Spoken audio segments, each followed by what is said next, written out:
नसीब का लिखा। एक रोचक कहानी, वेरी इंटरेस्टिंग हिंदी स्टोरी। 15वीं सदी की यह कहानी है। किसी एक गांव में बहुत ज्ञानी पंडित रहा करता था।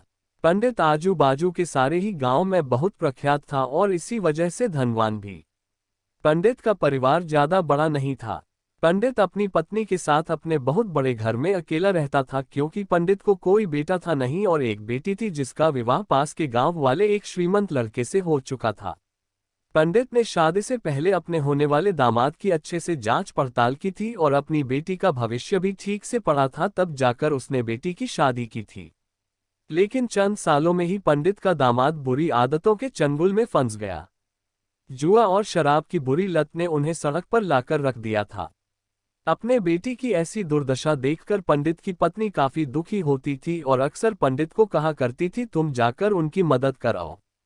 पंडित हमेशा अपनी बीवी को ये कहकर उनकी मदद करने के लिए मना कर देता था कि अभी कुछ समय तक उनका बुरा वक्त चलना है। हम चाहे कितनी ही कोशिश कर ले, जो उनके नसीब में नहीं है वह उन्हें नहीं मिल पाएगा। पंडित की ऐसी बातों से उसकी पत्नी काफी दुखी हो जाया करती थी और मन ही मन सोचती थी कि कैसा स्वार्थी पिता है, अपनी बेटी को इतने कष्टों में देखकर भी उसकी मदद करने के लिए मना करता है। आखिर भगवान ने जो इतना सारा धन धान्य दिया है उसका क्या करेंगे। हमें कोई और औलाद भी तो है नहीं, ले देकर एक यही बेटी है और उसके लिए भी कुछ नहीं करेंगे तो किसके लिए करेंगे। पंडित ऐसा नहीं सोचता था। ऐसा नहीं है कि पंडित अपनी पुत्री से प्रेम नहीं करता था, लेकिन उसने अपनी पुत्री की कुंडली इतने अच्छे से पढ़ी थी और वह ये पहले से ही जानता था कि वह चाहे किसी भी लड़के से शादी करती, लेकिन उसके जीवन में ये समय आने वाला ही था और बिना इसे भुगते उसको छुटकारा नहीं मिलने वाला था। एक दिन खाने पीने के लिए भी मोहताज हो चुके पंडित के बेटी और दामाद उसके घर पर आए। पंडित ने और उसकी बीवी ने दोनों का खूब आदर सत्कार किया और खूब अच्छा खाना खिलाया।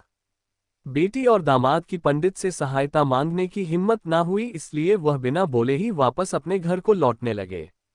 लेकिन माँ तो माँ होती है, पंडिताइन से रहा नहीं गया और बिना पंडित की इजाजत के उसने चोरी छुपे बूंदी के लड्डू बनाकर उसमें सोने के सिक्के रख दिए और बेटी और दामाद को दे दिए, ताकि बेटी और दामाद की कुछ आर्थिक सहायता हो सके।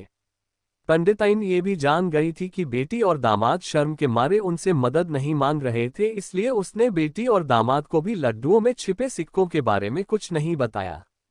जाहिर सी बात है कि जब वो लोग घर पर जाकर लड्डू खाएंगे तो उन्हें उसमें सोने के सिक्के मिल जाएंगे, इस तरह बिना उनके मांगे ही उन तक मदद पहुंच जाएगी। सोचकर पंडिताइन मन ही मन अपने बेटी की मदद करने के लिए खुश होने लगी। पंडित के दामाद और बेटी उन दोनों का आशीर्वाद लेकर अपने घर के तरफ रवाना हो गए। उन दिनों गाड़ियां तो होती नहीं थी, घोड़ा गाड़ी या बैल गाड़ियां चलती थी। पैसे ना होते तो और चीजों की लेन देन से भी व्यवहार होता था।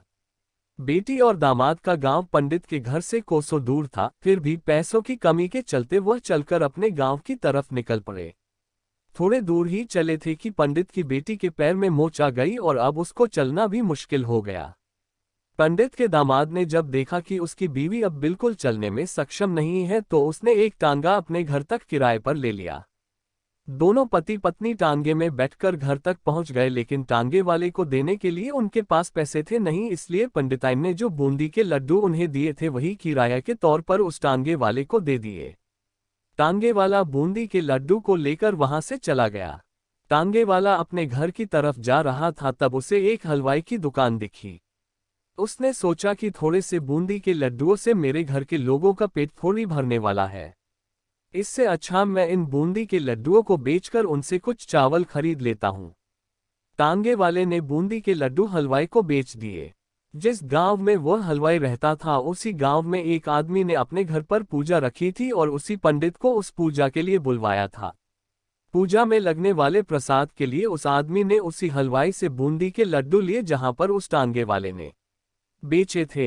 हलवाई ने भी उस आदमी को टांगे वाले से खरीदे हुए लड्डू ही पहले दिए ताकि वह खराब ना हो जाए, क्योंकि वह नहीं जानता था ये लड्डू कब बने हैं। पूजा खत्म होने पर दक्षिणा और बूंदी के लड्डू लेकर जब पंडित अपने घर आया और खाना खाने बैठा तो प्रसाद में लाए बूंदी के लड्डू खाते वक्त लड्डू से सोने का सिक्का निकला। इस घटना को देखकर पंडिताइन की आंखों से आंसू बहने लगे।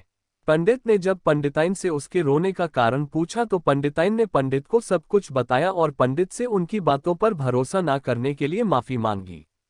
पंडित ने पंडिताइन के आंसू पोंछे और कहा कि तुम्हारी तरह मैं भी हमारी बेटी को बहुत प्रेम करता हूँ। लेकिन अगर हम उसकी अब मदद करते हैं तो दामाद हमसे हमेशा ऐसे ही मदद की अपेक्षा रखेगा और अपनी बुरी आदतों को कभी नहीं छोड़ेगा। पंडिताइन भी अब पंडित की बातों से सहमत हो गई। 2-3 महीने बीत गए। पंडित के दामाद और बेटी फिर से एक बार उसके घर आए और इस बार उनकी परिस्थिति पहले से बेहतर थी, क्योंकि पिछली बार खाली हाथ जाने के बाद दामाद ने नया काम शुरू किया था और अपनी सारी बुरी आदतें भी छोड़ दी थी। दोस्तों, नसीब का लिखा नहीं बदलता। ये कहानी आपको कैसी लगी?